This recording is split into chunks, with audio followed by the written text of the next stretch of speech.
നമസ്കാരം. കാൽ നൂറ്റാണ്ടിലധികമായി കേരള രാഷ്ട്രീയത്തെ കാർന്നു തിന്നുന്ന ഒരു ക്യാൻസറാണ് കരിമണൽ കർത്ത. കരിമണൽ കർത്തയുടെ CMRL എന്ന കമ്പനി സകല രാഷ്ട്രീയ പാർട്ടികൾക്കും സകല മത നേതാക്കൾക്കും മാധ്യമപ്രവർത്തകർക്കും മാധ്യമങ്ങൾക്കുമൊക്കെ കൈക്കൂലി കൊടുത്തുകൊണ്ട് രാസവിഷങ്ങൾ നമ്മുടെ നദികളിലേക്കും കടലിലേക്കും ഒഴുക്കുകയും നിയമവിരുദ്ധമായി കരിമണൽ ഖനനം ചെയ്ത് ശതകോടികൾ സമ്പാദിക്കുകയും ചെയ്തു. ഇതിനിടയിൽ അതിൻ്റെ കൂലിയായി മാസപ്പടിയായും കൈക്കൂലിയുമായി പണം കൈപ്പറ്റാത്തവരായി ആരും തന്നെയില്ല. പിണറായി വിജയന് കിട്ടിയ കൈക്കൂലിക്ക് പുറമെ പിണറായി വിജയൻ്റെ മകൾ നിയമപരമായി GST അടച്ച് മാസപ്പടി വാങ്ങിയതാണ് ഇപ്പോൾ ED റെയ്ഡിൽ എത്തി നിൽക്കുന്നത്. എന്നാൽ ഭയപ്പെടുത്തുന്ന ഒരു സത്യം, കരിമണൽ കർത്തയ്ക്കും അദ്ദേഹത്തിൻ്റെ മാസപ്പടി ഇടപാടിനും ഇതൊന്നും ഒരു വിഷയമല്ല എന്നതാണ്. ആലപ്പുഴ ജില്ലയിലെ തോട്ടപ്പള്ളിക്കാരോട് ചോദിച്ചാൽ അറിയാം കരിമണൽ ഖനനത്തിൻ്റെ ഭീകരത എത്ര വലുതാണെന്ന്. ആ ഗ്രാമം പൂർണ്ണമായും ഇല്ലാതാകുന്ന അവസ്ഥയിലാണ് കരിമണൽ ഖനനം മൂലം. പുതിയ സർക്കാർ അധികാരത്തിലെത്തി, വിവാദങ്ങൾ ഏറെയുണ്ട്, അതുകൊണ്ട് തന്നെ ജാഗ്രത ഉണ്ടാവും എന്നാണ് നമ്മൾ കരുതുന്നത്.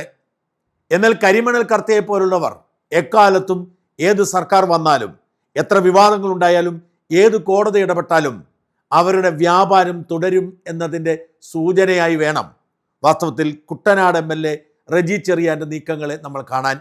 അടുത്ത കാലം വരെ NCP എന്ന ഇടത് പാർട്ടിയുടെ ആലപ്പുഴ ജില്ലാ പ്രസിഡന്റായിരുന്നു റജി ചെറിയാൻ.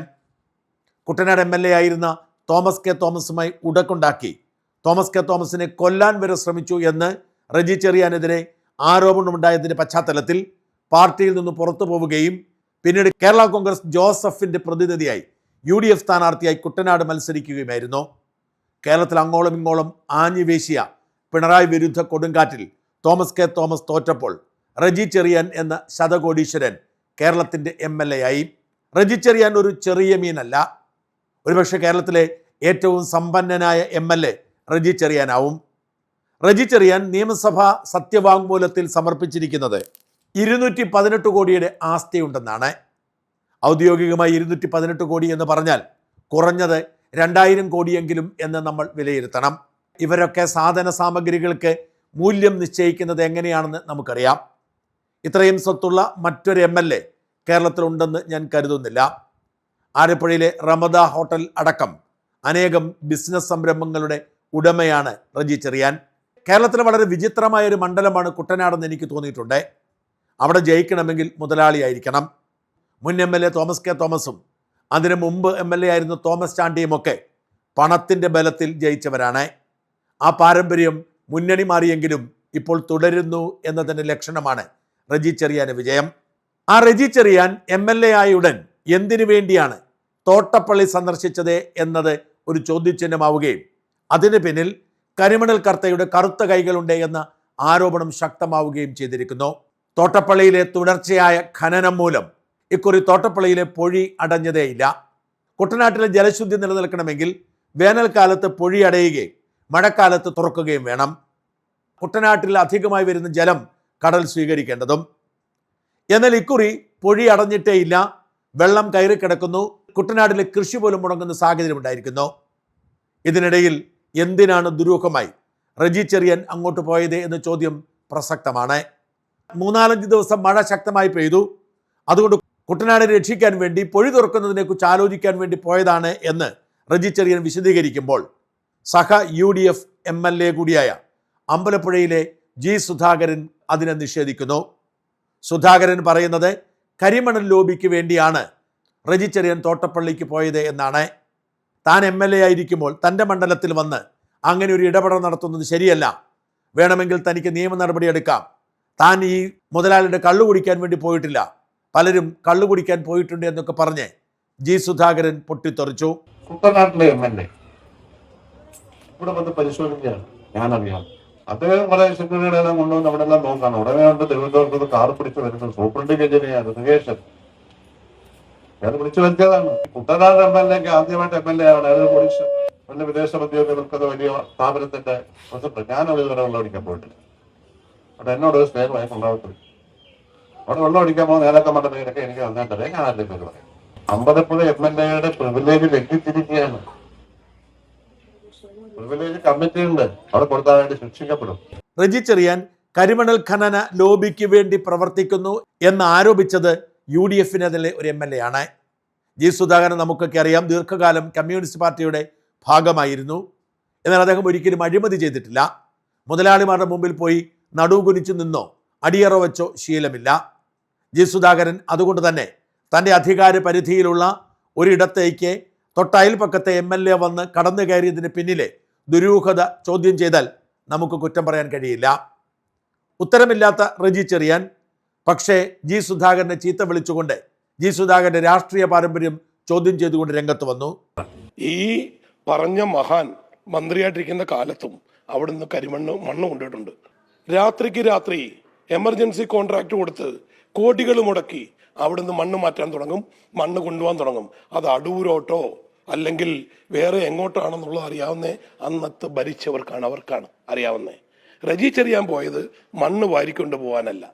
നിങ്ങൾ അവിടെ വന്നു, ഞാൻ അവിടെ പോയത്, ഞാൻ പ്രതിനിധാനം ചെയ്യുന്ന കുട്ടനാട്ടില് കാലാവസ്ഥാ നിരീക്ഷകരുടെ പറച്ചിൽ വെച്ച് അടുത്ത 5-6 ദിവസം മഴയാന്ന് പറഞ്ഞു.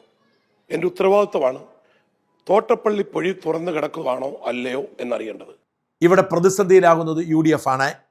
റെജി ചെറിയാൻ എന്ന അതിസമ്പന്നനായ മുതലാളി, അയാളുടെ സത്യവാങ്മൂലം കണ്ടപ്പോൾ ഞാൻ ഞെട്ടിപ്പോയി. നികുതി അടയ്ക്കുന്നില്ല എന്നത് ഭയപ്പെടുത്തുന്ന കാര്യമാണ്. ഏറ്റവും വലിയ സമ്പന്നനാണ്, 1 രൂപ നികുതി അടയ്ക്കുന്നില്ല. ഇതായിരുന്നു PV അൻവറിന്റെ സ്ഥിതിയും. 1 രൂപ പോലും നികുതി അടയ്ക്കുന്നില്ല. കോടികളുടെ ആസ്തിയുണ്ട്, 218 കോടി ഉണ്ടെന്ന് അയാൾ തുറന്ന് സമ്മതിക്കുന്നു.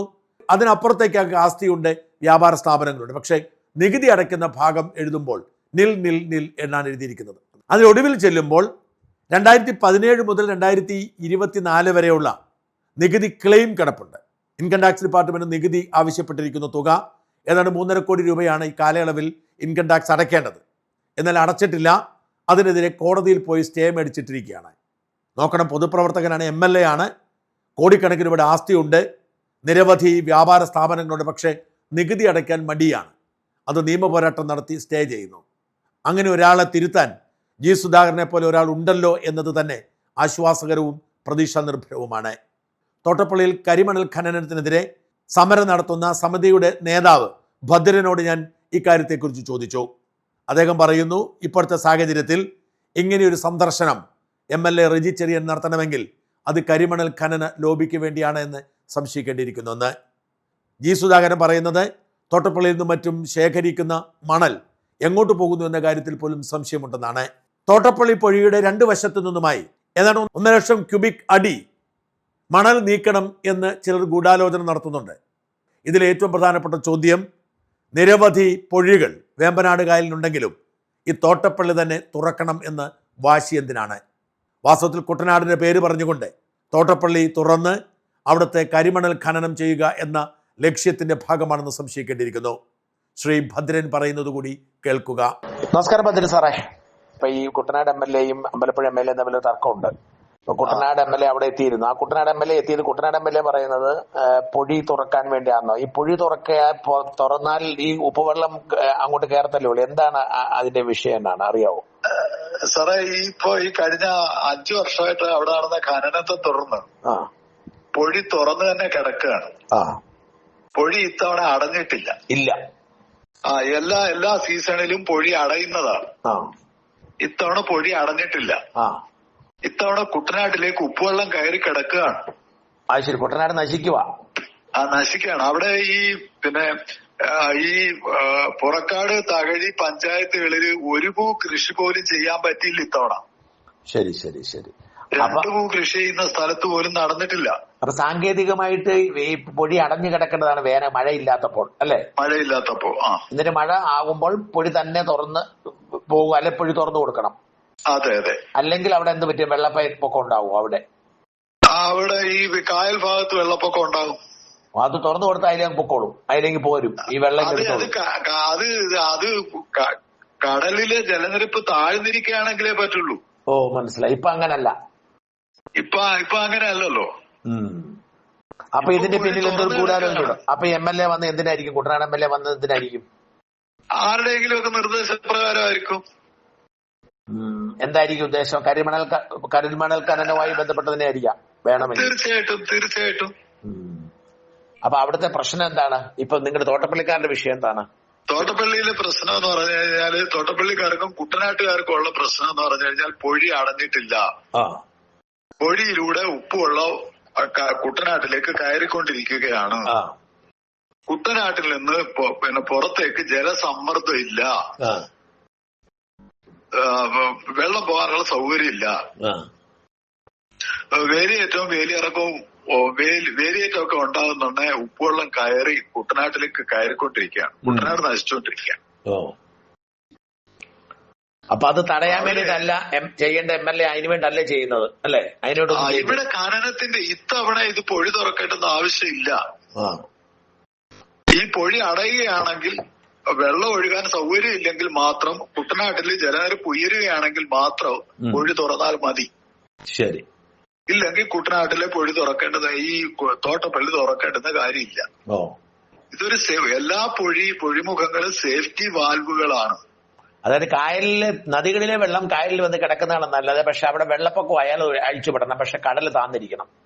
കടൽ താന്നിരിക്കണം. ഇപ്പൊ അങ്ങനത്തെ സാഹചര്യം ഇല്ല. ഇപ്പൊ അങ്ങനത്തെ സാഹചര്യം ഇല്ല. അപ്പൊ ഈ പറയുന്ന പൊഴി അടയാതിരുന്നിട്ട് ഇവർ അടയ്ക്കാനായിട്ട് ഒരു ശ്രമം നടത്തിയുമില്ല അല്ലേ? ഇല്ല. പിന്നെ ഈ ആലപ്പുഴ ജില്ലക്ക് 21 പിന്നെ പൊഴികളുണ്ട്. ആണോ? 21 പൊഴികളുണ്ട്. ഈ 20 പൊഴികളും അടച്ചു വെച്ചുകൊണ്ട് ഈ തോട്ടപ്പള്ളി പൊഴി മാത്രം തുറന്നു വെക്കണമെന്ന് പറയുന്നതിന്റെ കാരണം എന്ന് പറയുന്നത് ഇവിടെ നിന്ന് മണ്ണ് വാരുക എന്നുള്ള ഒറ്റ ലക്ഷ്യമാണ്. മനസ്സിലായി. അത് ഡിസാസ്റ്റർ മാനേജ്മെന്റിന്റെ പേരിൽ അത് ചെയ്യാൻ പറ്റത്തുള്ളൂ. ഈ എസ്റ്റുറിയൽ മൈനിങ്, അതായത് പൊഴിമുഖ ഖനനം ലോകത്തിൽ ഒരിടത്തും അനുവദിക്കത്തില്ല. കാരണം പൊഴിമുഖങ്ങൾ വളരെ പ്രത്യേകമായ ഒരു ജൈവ പ്രക്രിയയുടെ കേന്ദ്രമാണ്. കടലിലെയും കായലിലെയും പിന്നെ സസ്യജന്തുജാലങ്ങൾ ത്രൈവ് ചെയ്യുന്ന, അതിജീവിക്കുന്ന സ്ഥലമാണിത്. അത് മുട്ടയിടുന്ന, പിന്നെ കൂടുകൂട്ടുന്ന, പെരുകുന്ന സ്ഥലമാണ് എല്ലാ പൊഴിമുഖങ്ങളും. അതുകൊണ്ടാണ് പൊഴിമുഖങ്ങൾ ലോകമെമ്പാടും സംരക്ഷിച്ചു നിർത്തുന്നത്.